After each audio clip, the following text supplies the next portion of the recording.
aboo hangaari ormi gaadu maallaqa isaa waliin baas amma mee dhaqii gaafadhu qarshii takka haase kennume deebiif maaf gaaf wanni ati kanniteef wanni ati gaafattoo kafalte sii deebite soogidda bitat abgadii bitat maarree bitat horiin kee bakka deebi'e ja'amar mee isaan dukkaanni keessa qabi dukkaanni amaaraa jechuudha kana achiin ammallee gaa amaarri kun wanni itti jiru ummata oromoo kana dhabamsiisuudha duulatti lola kaan eertira guuri kaan asmaratti eertira guuri kaan tigree dabarse kaan ogaadeen geesse bakka hundatti kaan waraanuma adda bilisummaa oromoo kanatti duulchisuudhaan akka namni hundi ummanni oromoo gara hundattuu hiramee akka dhufuufi bara akka gabaabbatuufi maal jaa nu sobaabara akka ji'ooma himaa abbootiin amaaraa keetu gaalaannaa baquloo siqqammatuuti yaa baabbaluutu na hojii akka jechuuf maal jechuudha gaangee gaallaa fi gaangee hogguu horuu barbaadan sossobaniiti jechuudha kunoo galaala akkana jechuudha mayimaasisaa akkana jechuudha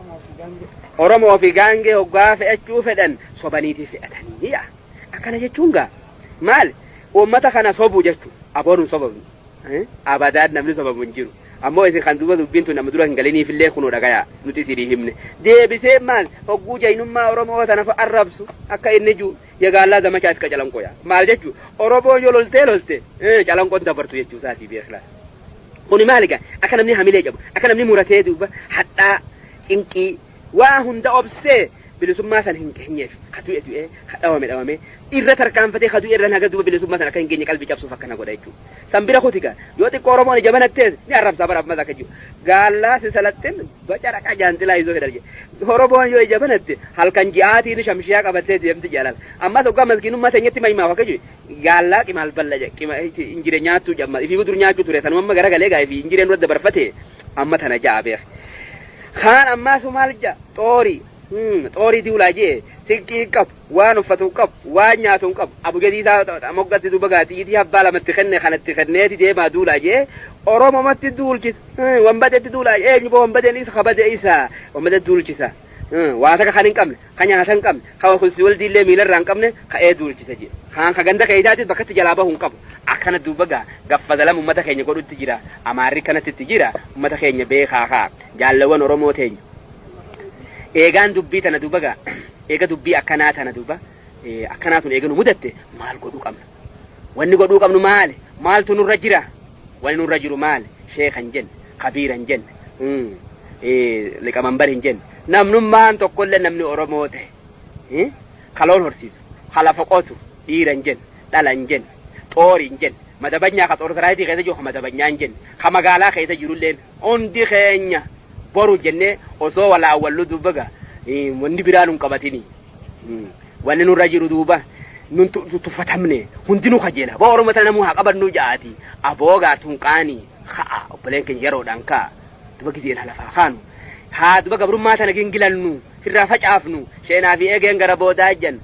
akkasanitti duuba ka sheenaan booda nutti nafne mootummaan amaaraa dargiin jedhan tuni mootummaa yeroodhaati umriin sii baatii ama isiin duraanuu yeroodha yeroon sii dhumte amma hiikkaan isiigaa maal jechuudha ta yeroodhaati jechuudha waan tana taateef duuba wanni eenyuun jirtu namuu karaa adda bilisummaan oromoo jirtutti hiriira galfannee harka wal qabannee bakka takka lafaa kaanee qabachuudha yoggaa kaan ammoo sheenaa zalaalama akka nutti isin hin qabanne isinin jenna addi bilisummaa oromoo haa jiraattu iznii rabbiitiin oromoon ni mooti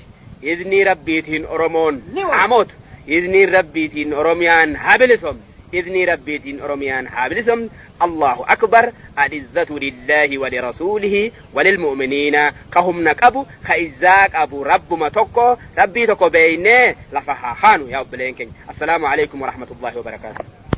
الله الله الله أكبر الله الله الله أكبر الله الله الله أكبر يا غويتا قدا هندرا نجابيسي جابا شوفرا يا غويتا قدا هندرا نجابيسي جابا شوفرا أروميا يا بي شانغالتا كانني تنتي نديسي الله أرغتا أروميا يا بي شانغالتا kanani tante nudisi olla argata oromiya ya bi shan anani daima Oromiyaa yaa biyya midhaan aannanii daa'imaa owwaa qabbansittee sirra wal qixaa edaa tanaaf namuu sirra wal fitaa Allah Allah Allahu akbar Allah Allah Allahu akbar Oromiyaa yaa biyya